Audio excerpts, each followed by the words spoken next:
আসসালামু আলাইকুম বন্ধুরা, কেমন আছেন আপনারা? আশা রাখি ভালো এবং সুস্থ আছেন।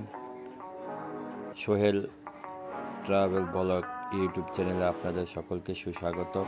বন্ধুরা, আজকে আপনাদের দেখাবো আমরা নারায়ণগঞ্জ থেকে কিভাবে বাসে করে বেনাপোল স্থলবন্দর পৌঁছাই এবং সেখান থেকে আমরা বাংলাদেশ ইমিগ্রেশন এবং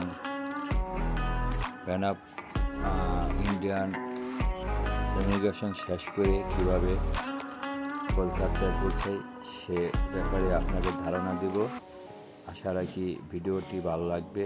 ভালো লাগলে অবশ্যই লাইক, কমেন্ট, শেয়ার করবেন। তো বন্ধুরা, আর কথা না বাড়িয়ে আপনাদের মূল কথায় চলে আসি।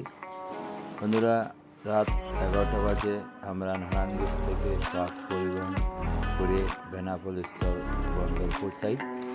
সেখানে ভোর 4টায় আমাদের নামিয়ে দেওয়া হয়।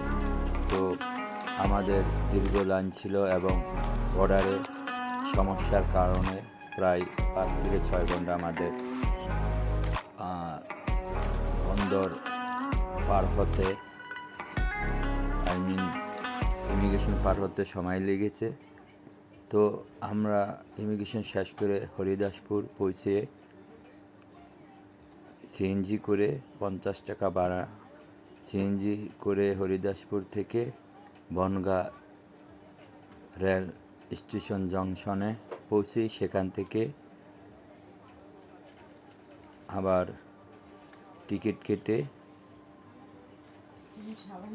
টিকিট কেটে আমরা শিয়ালদা জংশনে পৌঁছাই। খুব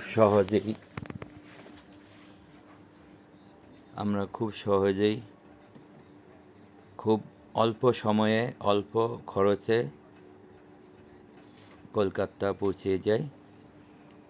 প্রথমত শিয়ালদা নেমে সেখান থেকে আপনারা চাইলে নিউ মার্কেট এবং মার্কুস স্ট্রিট মাত্র 10 টাকায় বাসে করে যেতে পারবেন। আর যদি আপনারা চাইলে সিএনজি করে 50 টাকায় যেতে পারবেন।